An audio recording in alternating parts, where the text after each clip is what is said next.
Muntik ng balat na lang ang natira. Itong kalabasa. Tingnan niyo po naman, ang ganda ng kalabasa. Dilaw na. At ang inuna ba na may gala. Nagpunta pa ng Kalaka.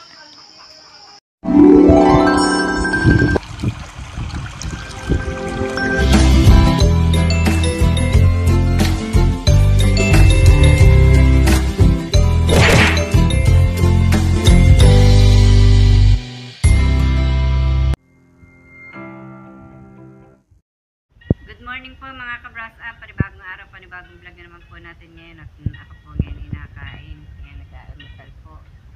Kain na po kayo. Ang ulam po ay sinaing na tilapia. Yan po kasabay ko po ang magpinsan. Si Aiden at si Hale.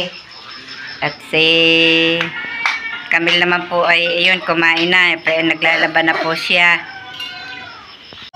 Dahil ngayon po ay Sabado, si Camille po ay abala sa paglalaba. Ipasok mo na yung damit ng baby na yun. Hilera na naman po ang timba ng anlawan. At yan, natunog ang washing.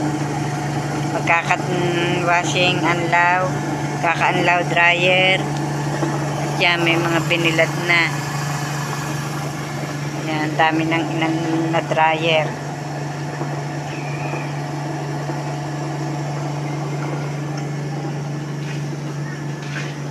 Tulog po ang bata. Ano kayang ginagawa ng dalawa doon? Cellphone. Bah, may saging pala din eh. Muntik ng balat na lang ang natira.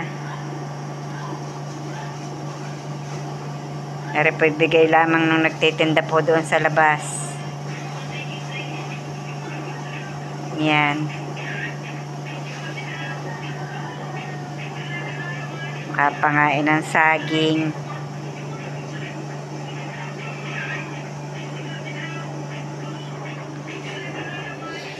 Kulimlim na naman ang panahon. Marami po akong sinampay dito sa likod, oh. Sinampay ko po yung mga sako para po matuyo. Dahil napalagay po din sa labas. Inaulanan kaya po nabasa. Medyo natutuyo-tuyo na.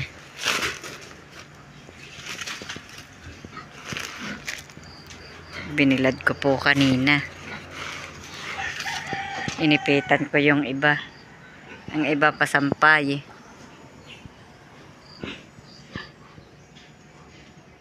Nahingi na agad ng pakain ang baboy. Nako, nakalimutan ko palang pakainin ang rabbit na nahingi ay may pakain pa pala, painom ang wala. Ngayon may bibigyan ko kayo. Oh, tanyo po itinutulak yung kanyang painuman, oh. Nahingi po yan ng tubig. Mabigyan na nga. Okay na. Bye.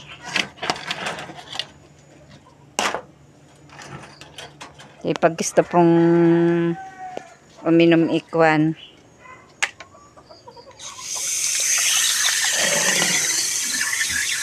naglagay na nga po si Tatay Roman dito ng gripo sa labas para po pag kailangan ang tubig ay dito nila ang pipihit.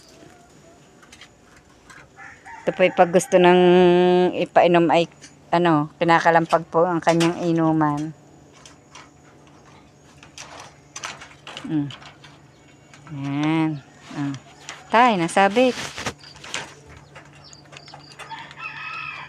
Uhaw na uhaw eh. Uhaw na uhaw. Ikaw. Ara pong isang are mabait.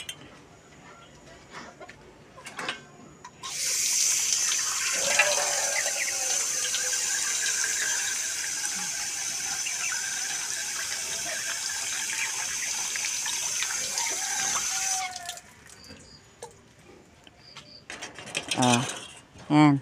Inom kayo, inom.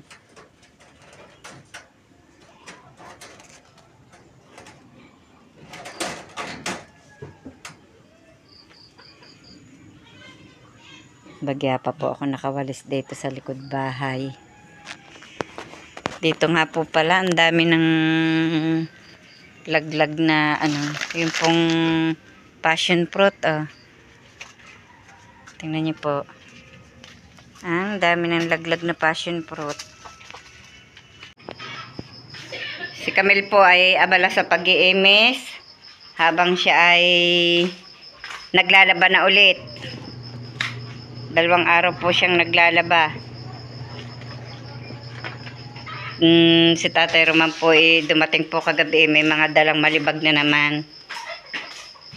At saan ba yan, Tatay Roman? Ay, good morning mga kabrasap. Ingat po kayo.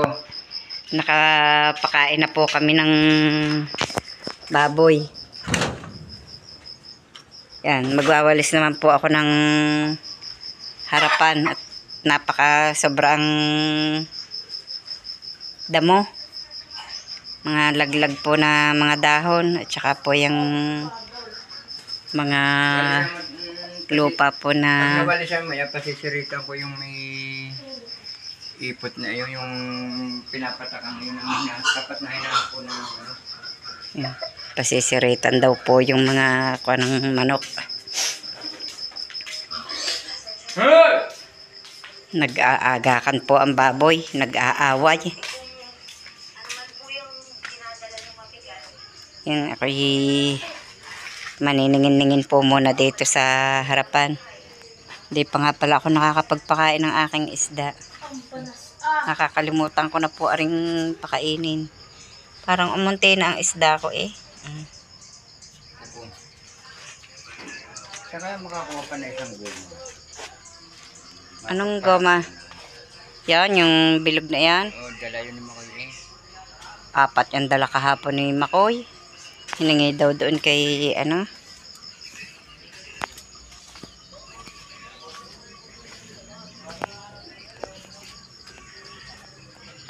Yan, ang mga halaman. Awa po naman ng Diyos para pong iinit ngayon.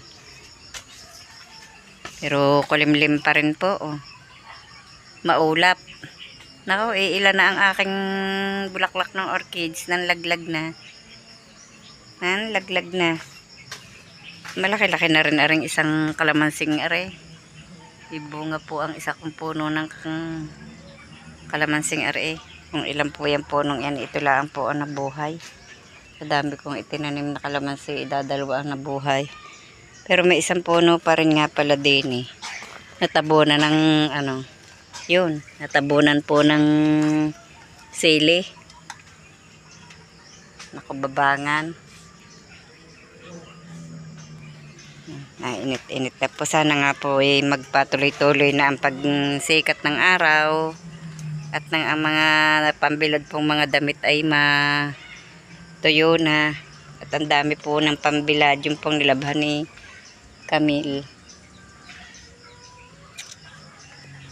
May bulaklak na ulit ang kamantigi. Naririto na po ulit ako sa aking may halaman. Ang aking orchids parang natutuyo. Nasusobrahan po yata sa ulan. Dapat inaalis dito.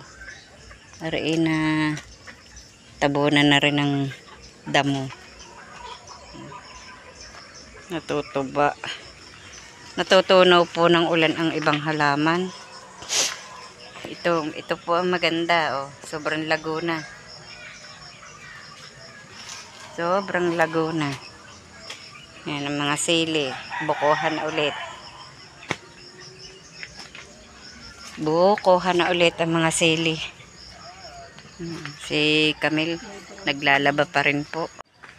Si Nanay Luz po ay nandito sa labas at pinainitan po si Bebe, yung anak po ni Robilyn. Ayun po, karga po ni Nanay Luz. Ay, tulog na tulog po si Bebe. Hindi po na papainitan pat lagi pong naulan.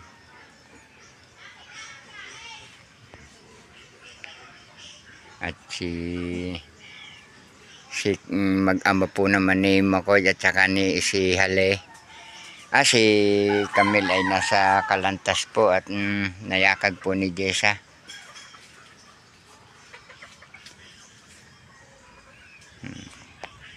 Nasaan na sila kung hinahingi sa iyo? Nasaan na sila kung hinahingi sa iyo? Ako po, may nakakagat mga kabrasat. Kaya nga. Oh. Tingnan nyo po. Kagabi yan. Pantal. Bibisitahin po natin ang baboy at ari po pinakain ko na po kanina.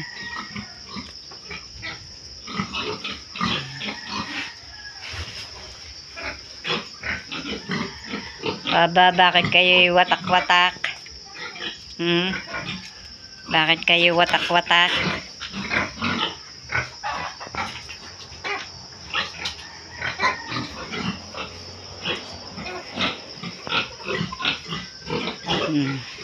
Sag-ugo kayo diyan. Ari po mga sakong ari aking ibinilad at basa po magagamit din ari, magagawa din po lalad pag na pagtagni-tagni. Ako po may tanim ditong patatas, may bunga na, ayun nasa sa taas, aakyat pa doon ang mga manok aba, ang dami nga palang bunga doon sa taas. Ayun, may mga manok na nakahapon. Oh, ikaw, hapon na din ikaw, hindi ka pa nahapon. Aba, sinarabit. Nakain pa, naghahaponan na. Naghahaponan na sinarabit. Ako nga po'y nag-utay mga hay kanina At kami po'y naubusan ng kahoy. Hindi po nakapangahoy sa Tatay Roman ng linggo at marami pong ginawa. Hindi naman po makapagpa-karga ng gasol at wala pa po kaming burner dahil ang burner pong ari hindi na po pwede. Tingnan nyo naman po ang nangyari. Yan, kinilawang po ng di kawasa kung bakit po nagkaganito ang burner na ito.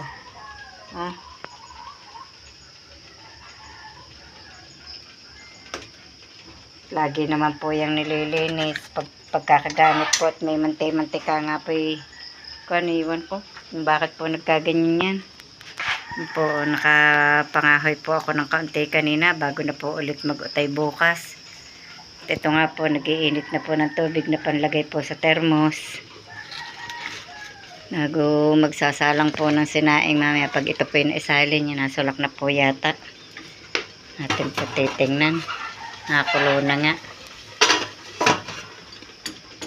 Malingas-lingas din naman ang nakahoy ko. Kahit medyo basa ay nadadarang po sa tungko. Kaya po madaling lumingas. Tambak na po ulit ang ligpitin. Dahil po kanina nang merienda po ang galing sa school at sa trabaho. Dito na nga po inilagay ang termos at ang mga kapit asukal dahil po ni Robilyn para po baka rin makain ng posa.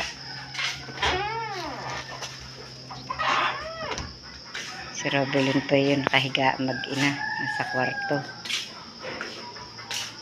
Aba, may sindi na agad ang Christmas light. Agang sumindi maaga pa liwanag pa. Liwanag pa. May sindi na agad ang Christmas light. Tingnan niyo po. Yan po ay wala nang tanggalan dyan.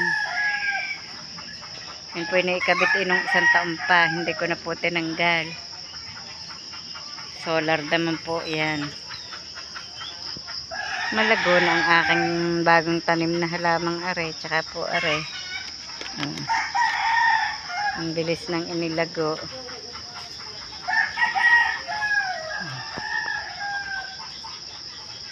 Nagpakalapad-lapad na ang dahon ng aking gabi-gabihan. Ako may nangangain.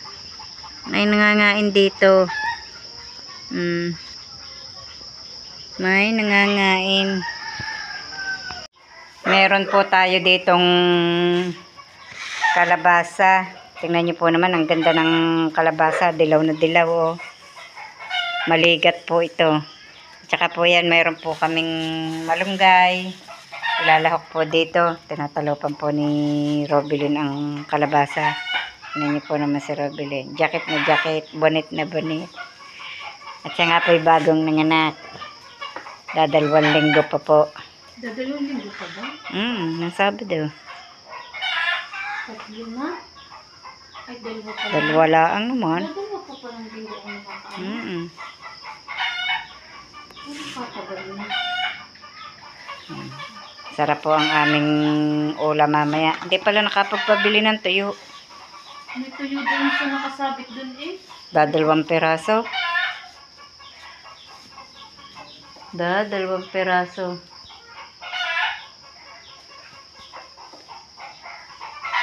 Tingnan ko muna ang sinaing kung iga na. Kung nga pala yung nagsasaing, nakakalimutan ko na po. Ngayon may sala nga po pala kung sinaing din eh. Yan, nakulo na. Iga na nga yata.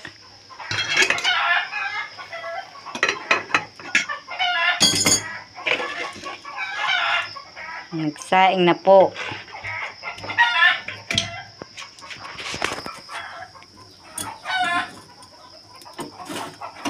Yung mga manok ay nahapon.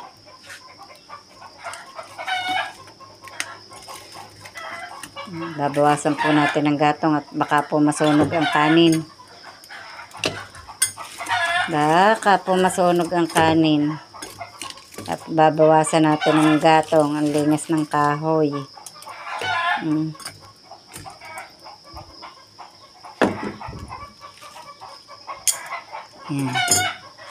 Bawasan na po natin. Dami ng baga.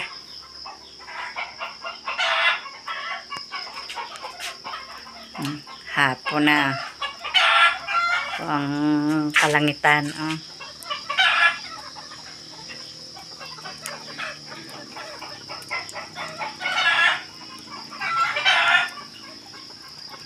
Nagliwanag na po dito sa bandang likod na ito at tinalas po ni Makoy ang sanga ng mga langka at nasayad po dito sa bubong pag mahangin at saka sobrang lago na po. Delikado at baka po matumba ring puno ng langka pag nag-ulanan. Hindi maliwaliwanag. Yung pa, Roman. Yang Makoy, yung sarimong yung na yun, yung putuli na din. Tsaka yung binungang iyon, mabawasan ng sanga at kanlong na ang kuwan. Kakapit ka at baka kay madulas yata ang katawan ng langka. May mga purunggo dyan. Wala naman dyan purunggo nga pala at hindi naman tayo nagtatapon dyan ng ang tinik. Yung mga pinutol na sanga ng lukban. Lukban. Ang kuryente mo baka mabagsak ka ng sanga. Ha? Yan.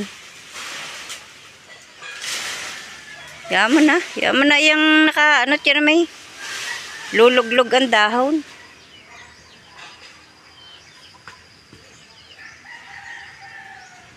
Yun, tatalasin po ni Makoy yung isa pang malaking langka pong ari. Tingnan mo mga sanga at nagsalasalawad na.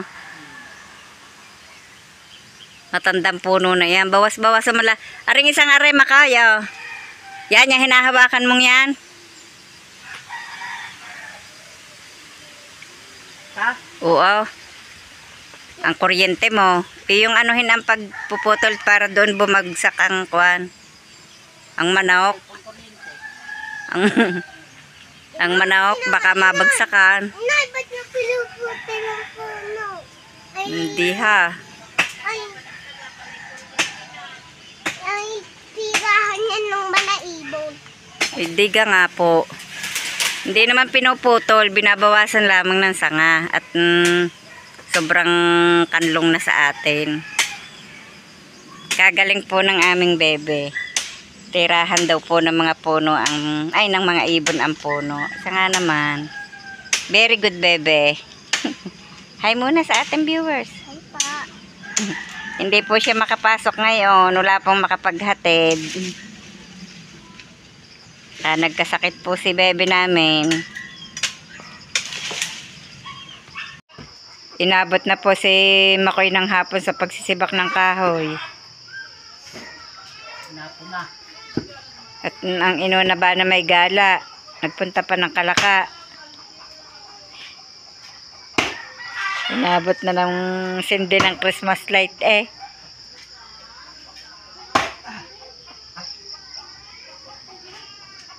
Umali-aliwalas din nung alsa ng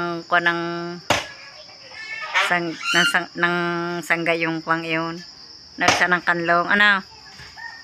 Kundi laan sayang yung papayang yun ni Kuwan. Saka yung ibang sangang yun eh. Huli na rin.